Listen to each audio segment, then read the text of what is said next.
Welcome back to special transmission of PTV World Situation Room. I'm your host Shahzad Raza. It must be understood, especially for the Indian audience and the people in India, that winning war or operation in the Bollywood movies are very easy. It's very easy. It's just a child's play. But reality is very different from the fiction which the Indian media is presenting and portraying these days. The jingoistic Indian media, backed and supported by the Indian establishment and the saffronized type of Indian establishment, basically they are telling their people, the people of India, that winning war against Pakistan is just a child play. It's very easy, but they are living in a fool's paradise. They are basically befooling and deceiving their own people. War is not the solution to any problem. However, whenever Pakistan and India went for war in the past, the facts remains fact. And history is replete with the example. Whenever India tried to become aggressive against Pakistan, we paid back in the same coin, and we always frustrated their conspiracies, their aggressive designs against Pakistan, and always Pakistani armed forces, Pakistani civilian forces, and the people of Pakistan, they remained firm, resolute, and resilient against any foreign aggression anywhere from anywhere in the world, especially from India. And one thing should also be understood, that India is a country with which every neighbor is having a problem. Take Bangladesh for example, Nepal for example, obviously Pakistan having a big problems with India, and China. So India is playing a role of a spoiled kid in the South Asian region, and no country in the neighborhood of India is safe from the so-called aggressive design of the Indian establishment, Indian intelligence agencies. And there are so many reports based on the facts, based on years-long investigation by the international investigative agencies. I mean, United Nations Security Council, published reports after reports, and we have seen how Canada responded to India's design of killing its opponents and so-called its opponents in such a way that every nation condemned it. So Pakistan always stood by the rights of the common people, and the common people of course, the India illegally occupied Jammu and Kashmir. And in fact, after this false flag operation, Pakistan at every fora asked Indian government that they should hold a transparent and independent inquiry into that incident, and Pakistan would 100% cooperate with the Indian authorities if they request.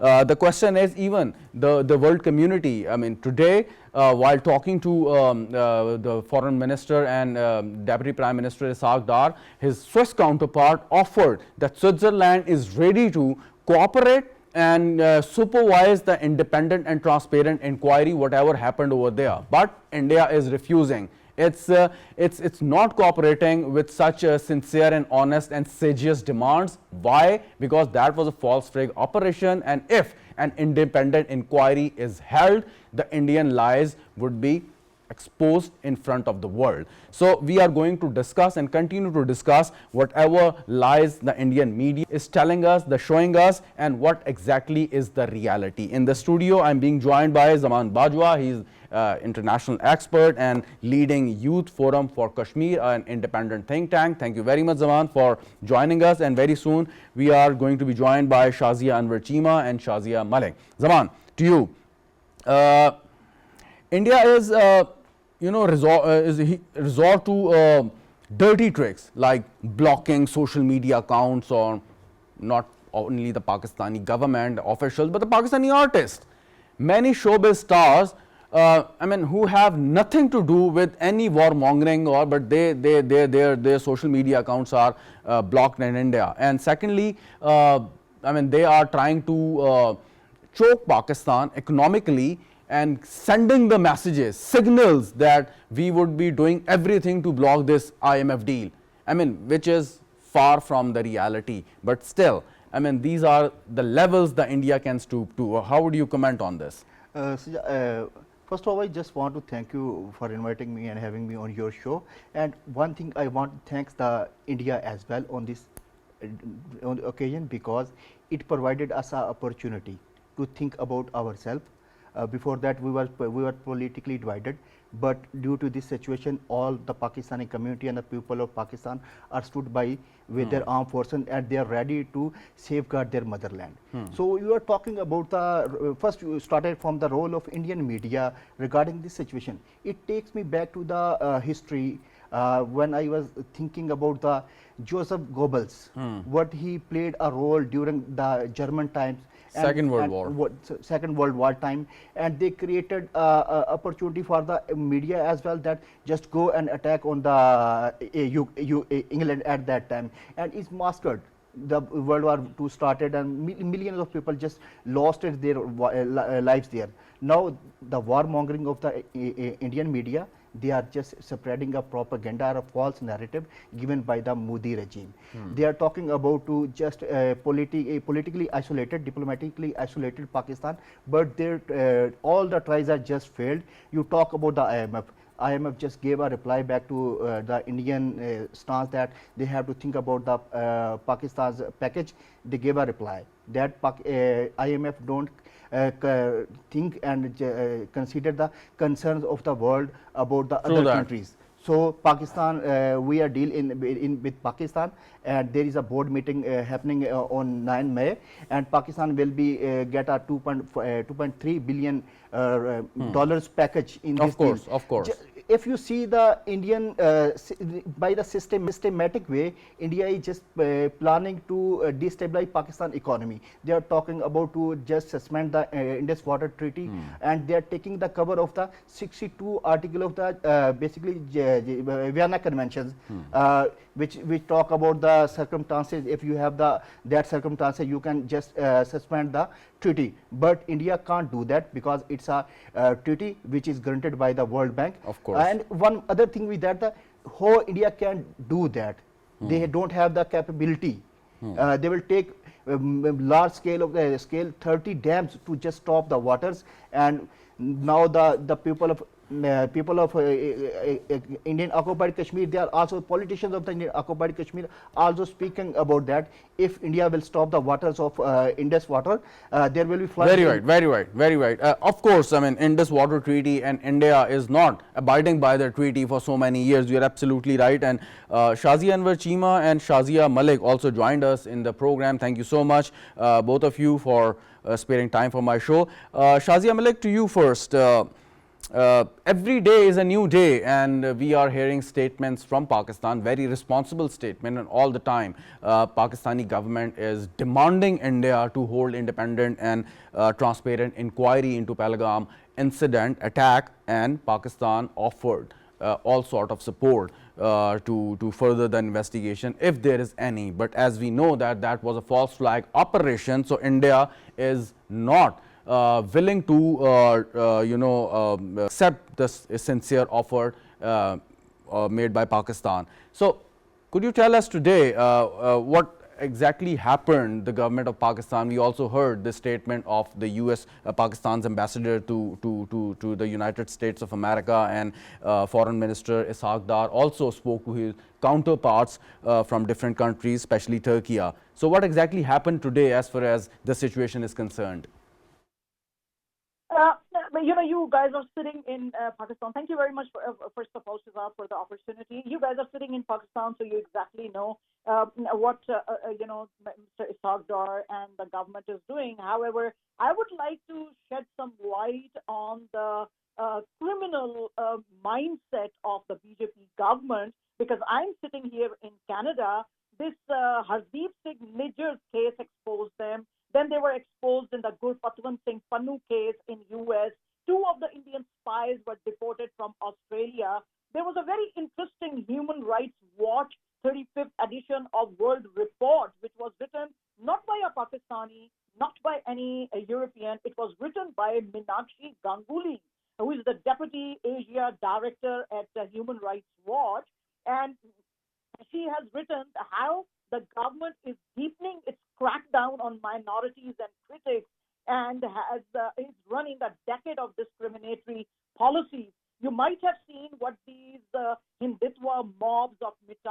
tribe.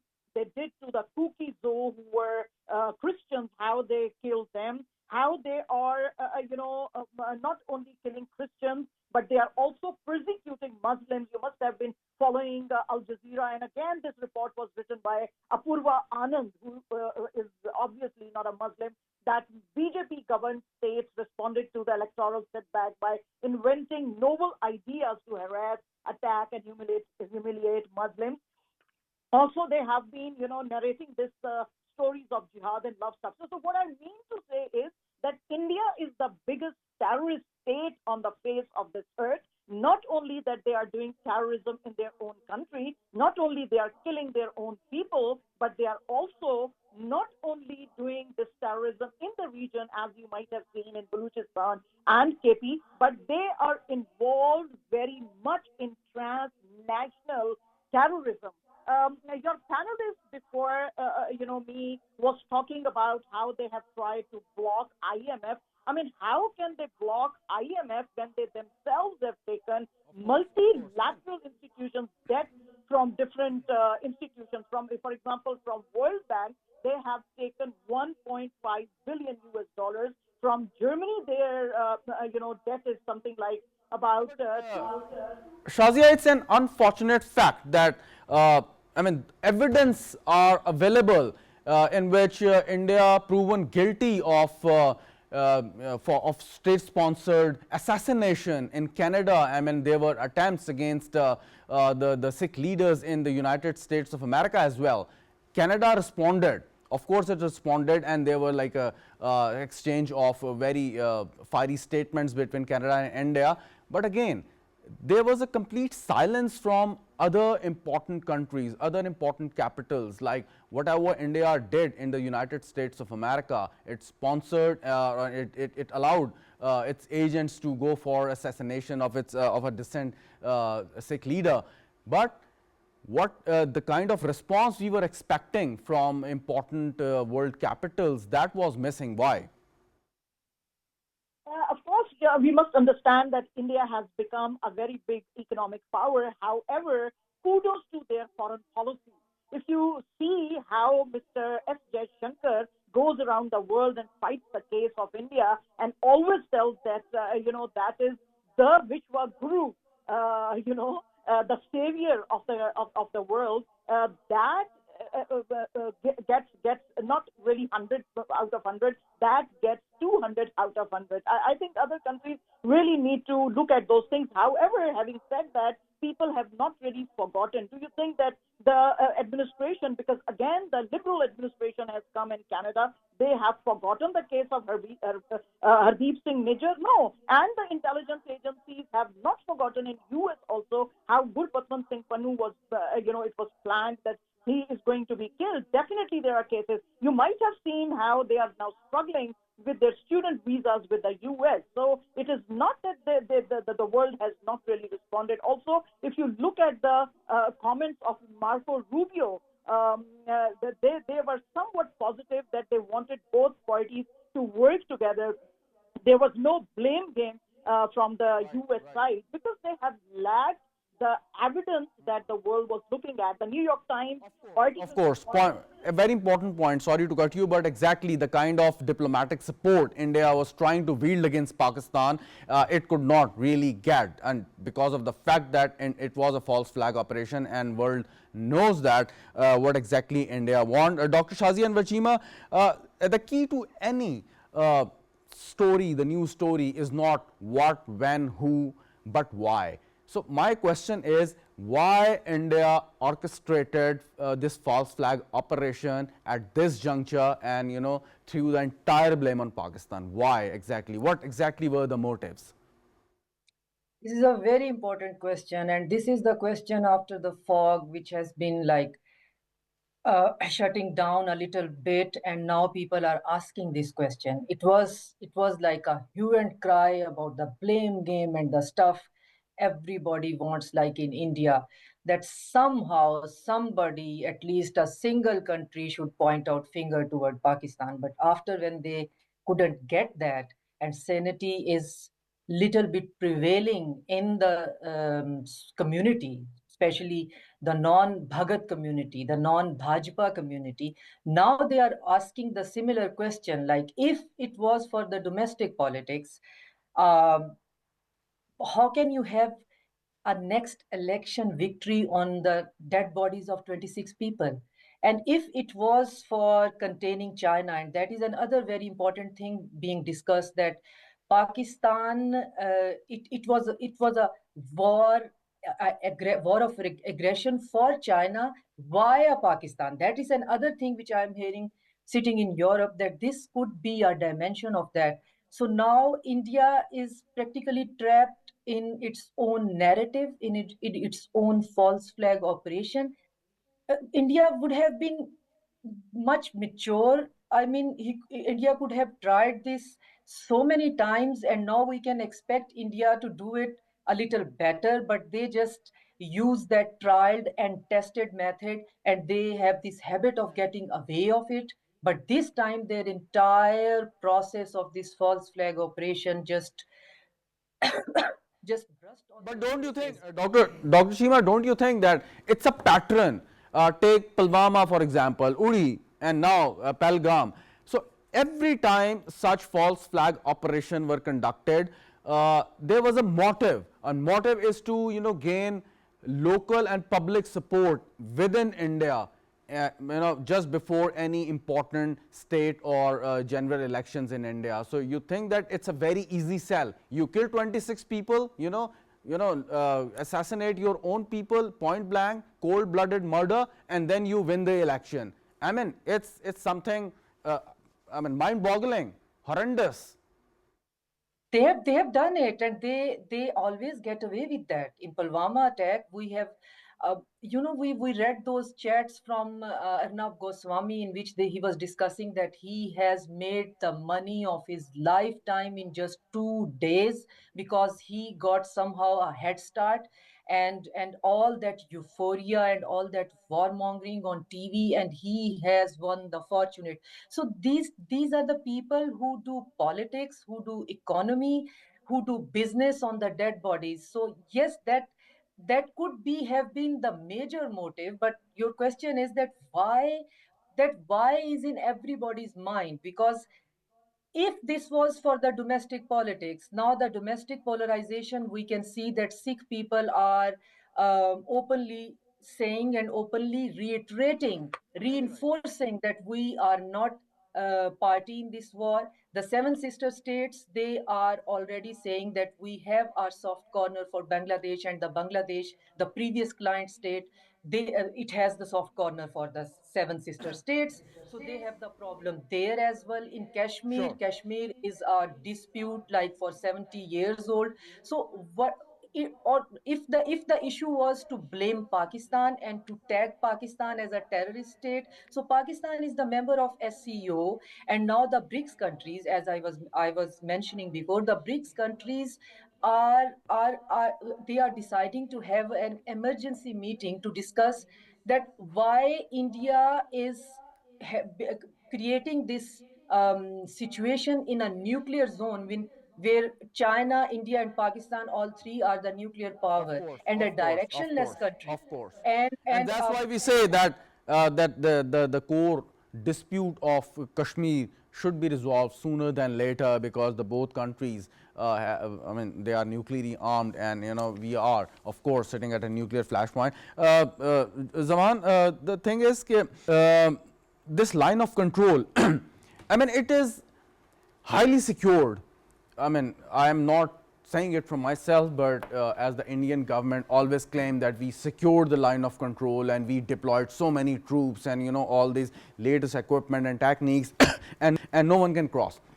So even if and Pakistani government, state of Pakistan, has a principle of not using any non-state actors against any country, including India. So that policy is very clear. So how can we accept this nonsense that somebody crossed the border, the line of control, despite all these soldiers and the latest equipment they installed over there, and then they executed 26 or so people, and they went somewhere. No one was arrested. the security forces failed to nab even a single individual after the incident. I mean, it is understandable. When you're talking about the militancy, just I remembered the once the head of the chief Indian Army Bipin Rawat, he told I think in 2000 after 2019 he told in a briefing that only 600 militant were over there. We call them Mujahideens in Indian occupied Jammu and Kashmir. We took the operation. Now they have only 250. Okay. Now question raised that if there were 250 Mujahideens were there. Okay. So what happened with the 10 lakh Indian Army and the security forces over there? They have state of art equipment over there, but they are not find a single person that they can blame that he was involved in these such type of the activities. Actually, the reason is that you were talking about the Miss Shazia Cheema, why India is doing this. It is because of the local consumption, because India took the article revoked the article 350 370 and 35A on the slogan of the normalcy. Now the people are asking about the development, they are asking about the normalcy. Where is normalcy? Now he nothing to show to the people, so that's why they just planned some these such type of the false operation to satisfy the local audience. Actually, right now you talk about the saffron ideology. They are thinking about the Akhand Bharat, and they are doing such things in a systematic way to just plant things over there and then blame on Pakistan. And there will be a criticism from the world that Pakistan is behind this thing, and Pakistan destabilizing the peace of India. You saw in the past as well when EU Disinfo Lab just expose the Indians systematic way and systematic propaganda cells. Lies and propaganda, of course. Lies and propaganda, how they established hundreds of the websites, and they were just putting false propaganda against Pakistan. So it's everything is happening because of the Hindutva ideology. But salute to the resilience of the people of Indian occupied Jammu and Kashmir. They didn't accept the Indian occupation for a single day. Every day they come on the streets, they are asking about their right to self-determination, and they are asking, it was promised by Nehru or at the United Nations, and he also announced on the Lal Killa, Lal Chowk, that people of India will decide either Of course. You are absolutely right. Historically, it was then Indian Prime Minister Pandit Jawaharlal Nehru who took the matter of Jammu and Kashmir to the United Nations, and it's still on the agenda of United Nations. Shazia, Malik, the question is, now Pakistan is asking every important country in the world to convince India that there must be an independent and transparent inquiry into the incident. It's a very sane demand, very genuine demand, but Indian government is not entertaining that demand. I don't know why, but we know why, but the world needs to be told. The question is there any chance left that diplomacy would work? The world leaders would press India to understand the situation. Don't play for the local audience, don't destabilize the entire region and the world just because of some petty political gains. Yes, thank you. Now, first of all, on their flag they have this saying "Satya Meve Jete," which means truth always wins. I think this regime has become such a blatant liar that they should first of all change that saying over there. They should write "Lie Meve Jete" first of all.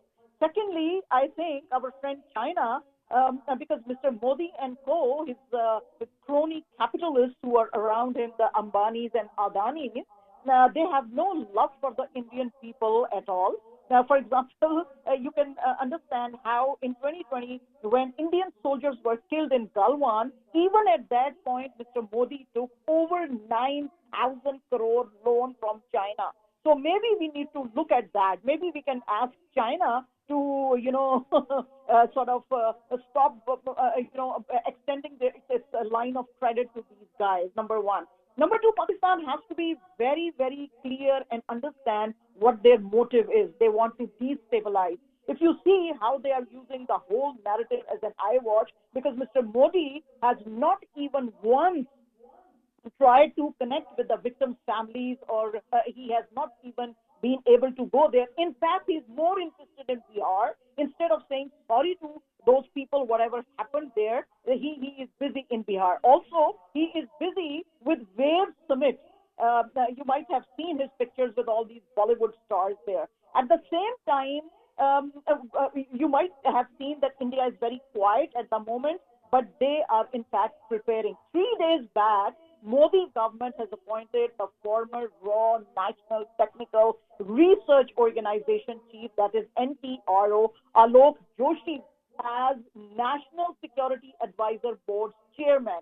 They have also appointed former Western Air Commander Air Marshal P.M. Sinha. They also have appointed Rear Admiral Monty Sharma, and then he is going to help National Security Advisor Ajit Doval and Lieutenant General A.K. Singh, who commanded the India's Army South Command, and then Manmohan Singh and B. Venkatesh Verman. So they are actually preparing. Pakistan has. Do you remember?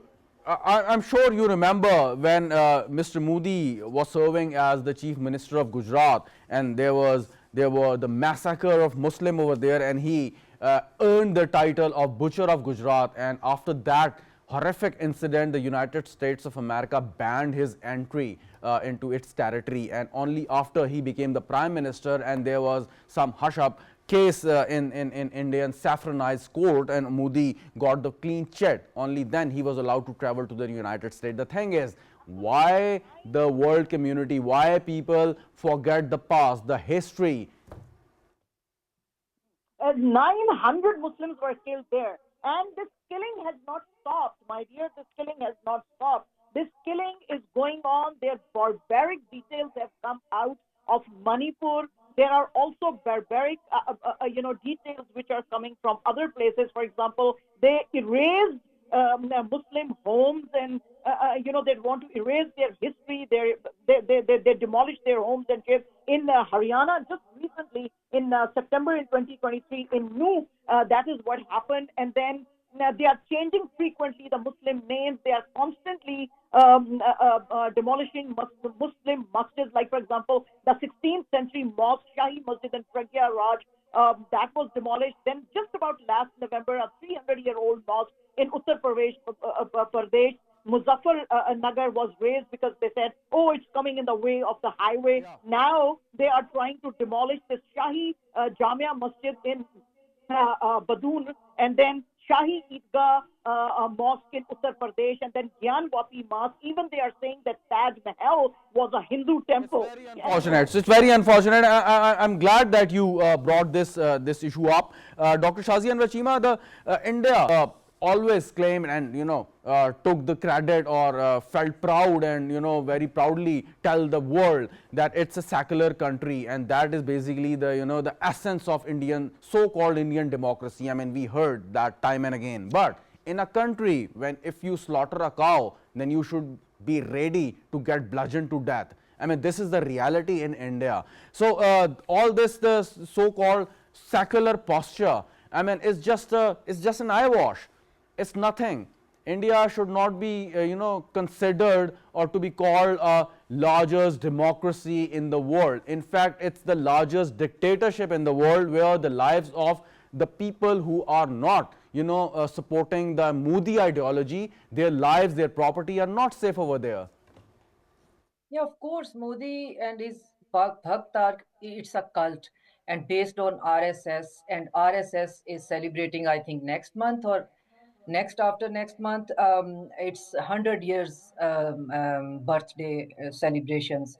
So RSS is basically this Hindutva mentality and the Hindutva ideology based on the Sanatan religion primarily. So for our audience, we think that Hinduism is a religion. Hindu is an umbrella term of multiple pagan religions. So there is a divide within Hindus in the Modi term.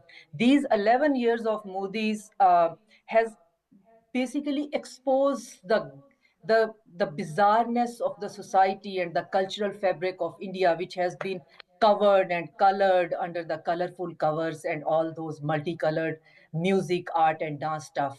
And it was being well sold, and I always appreciate that. Sometimes I envy that why can't we do that? But this Modi regime and its entire tenure has totally blasted all those mirrors which has been covering this the deep down divide. And to my generation, this is an eye-opening thing, because in my youth we used to sometimes question the two nation theory. So now we know that what that two nation theory was about. It was about two types of lives, two types of way of livings, and this Hindutva and this Sanatan religion, it's basically a threat for the entire region. I want to add one more point, that in this Modi regime, what Narendra Modi has done, he has privatized his entire military forces, and we are not discussing that on the media. People don't know about that. Now the Indian army and Indian soldiers are being hired on the contractual basis, and with the contract of 4 years. So from the age of 17 and a half, I don't know whether or not it is legal or not, a 17-year-old boy being inducted in the army. So 17 and a half-year-old boy, till the next 4 years, that boy is going to serve in the army. And any military person can tell that 4 years are not good enough to be the becoming a full-fledged soldier or a battle hardened or a combat. So the entire army has been reorganized on the basis of this contractual hiring, and there are also voices within Interesting, from Dr. India. Shima. Dr. Shima, it is very interesting. It is very interesting, and you know, follow up question on the same answer. The thing is, though, the Modi government, I mean, they achieved multiple purposes while you know accusing Pakistan of that false flag operation. They try to get the maximum advantage, the political advantage, whatever elections are coming, including Bihar. And the other thing, that they have outsourced the war, which means that all the connection, Modi's connection with the big business men and the corporation. So this outsourcing of war is basically, you know, to fill your own coffers, is to, you know, get maximum amount of money so that you can easily play with the sentiment of the people and, you know, play with the elections, rig the elections. So the sentiments and the money, I mean, it's a very lethal combination, don't you think? It's a very lethal combination, and it's not good for the war. So this combination is totally opposite or against the war. These corporates, these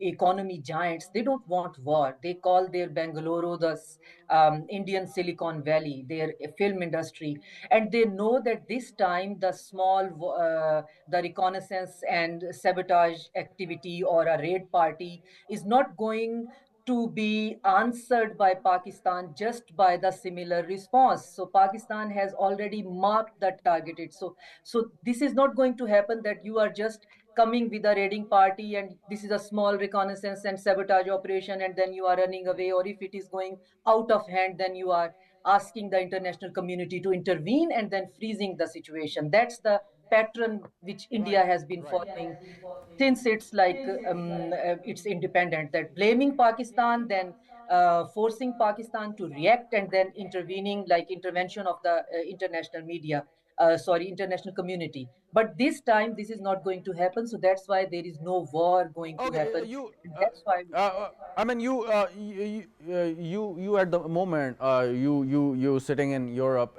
What do you think the mood like over there? How the European government? I mean, every country over there is a very important country and have you know, an important say in international affairs. So, what is the mood like in the Western Hemisphere?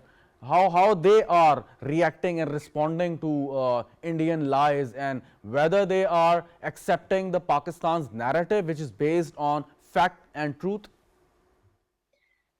so there is a very important thing, that in Europe there has already been so much in their platter to discuss. They have this Ukraine war and all that animosity toward Trump and new reformation their economy. So this incident is not being discussed the way we expect it to be discussed, but as much it is being discussed, our narrative is going to be, the forceful narrative, and that I can feel that people are not blaming and accusing Pakistan right away. From the beginning of the discussion, it is not going to be started as the blame game. So that is a very positive thing, and I give full credit first to our diplomacy, our diplomats, and second, the credit must goes to you people, the media people, the way you people have handled it. The measured response, the calculated questions, the targeted, thought-provoking discussion. So the credit goes to you people and the establishment of Thank you very Pakistan. much. Thank you very much. Thank you very much for your kind words, Dr. Shazia and Cheema. And of course, you refer to the entire media community in Pakistan. And obviously, we really can fall to the level of people like, I don't call him a journalist, but people like Arnab Goswami. But thank you very much for your comments and your time. Dr. Shazia and Cheema, she joined us from Brussels. And Bajwa, now what do you think is going to happen in the next days or weeks to come? Pakistan just narrated its narrative. If India have some proofs, then just present to the Pakistani government. If they don't believe in Pakistan, then they can do a independent investigation. So if something happens, Pakistan will took action, but other than it's a false narrative. So in all these circumstances, the international community is just giving a very balanced statement, and it is against the what the India was wishing to see after this Pahalgam attack. If you see about you were talking with Ms. Cheema about what Europe is thinking about this incident. They gave a very balanced statement. If you see in the Middle Eastern countries, which are the economic allies of India, but they didn't give some messages which are in favor of India. They gave a balanced message. So Pakistan is ready for the investigation, and Pakistan wants peace. The military leadership and the civil leadership gave a message. We want peace, but it should not be considered our weakness.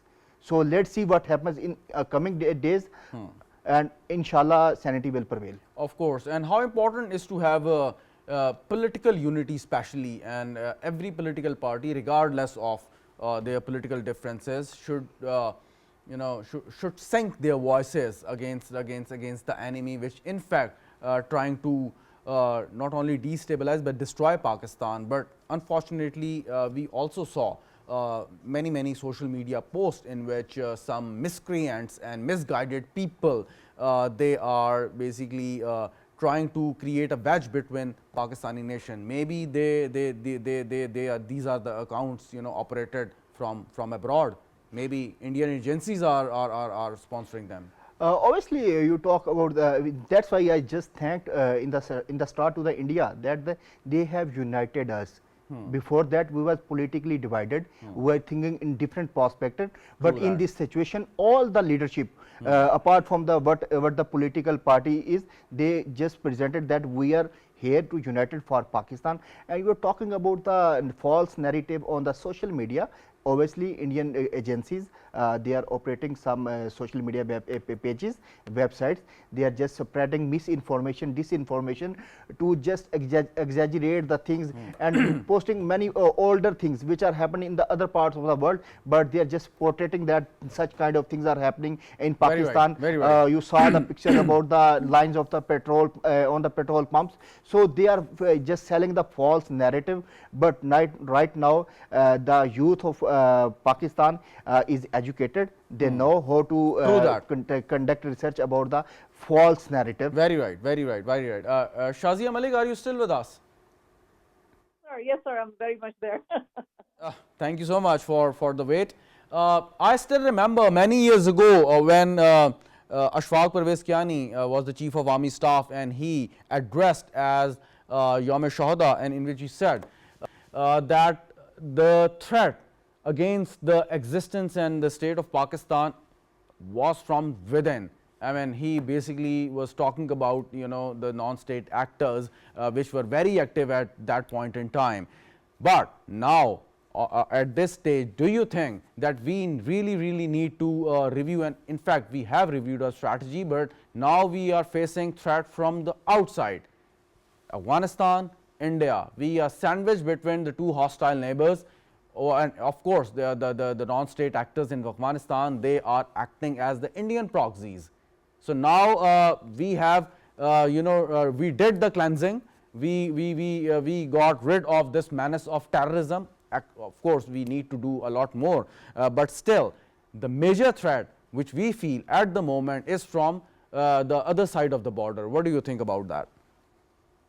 Absolutely, you're right. You might have seen that ISPR, brought out a press release just, I believe, 2 days back. You had a meeting in the military headquarters in Rawalpindi, where the head of ISPR, head of ISI, he was giving all the details how Indian military officials are involved in creating this havoc in Pakistan. And they have named actually those people. And there was this one person, Majid, who was hired to do all these killings and assassinations inside Pakistan.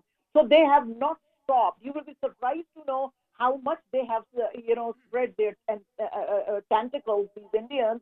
Even in our elections here in Canada, they are constantly, interfering. So they understand that we can also become Israel. This is the understanding that the Modi government has given them, that you can also become Israel and you can also operate like Mossad. But the thing is that Pakistan is also not sleeping. Constantly, I'm seeing that the chief of army staff is on the front. All the time, your military is monitoring these things. And that's why I said in the beginning that 2 of their drones were shot down just recently. Even they should not forget, even India should not forget that when Pakistan was not so prepared, 2 of their jets were, downed and their pilot was captured. However, their sick mentality that they are showing towards their people, and they think that, like I said earlier also, we can become Bajwa Guru by all this tyranny. It's not really going to work with Pakistan. Pakistan will not sleep. We are different people. We are Punjabis and Baluch and Sindhis and Pathans and, whatever. But when India looks towards us, everybody gets united, even the political parties. We are one. They should understand this thing, that Pakistanis are a very, very resilient nation. They are a very resilient nation. They fought against terror. Absolutely, no doubt, absolutely no doubt about that we are resilient. We are a resilient nation, and whenever we face the threat, we stand united, and we have exhibited this in the past, whether the threat was from within or from outside, of course. But thank you so much, Shazia, Malik, for joining us, Shazia, Anwer, Cheema, Zaman, Bajwa, for your time. And viewers, our transmission would continue after this very short news break.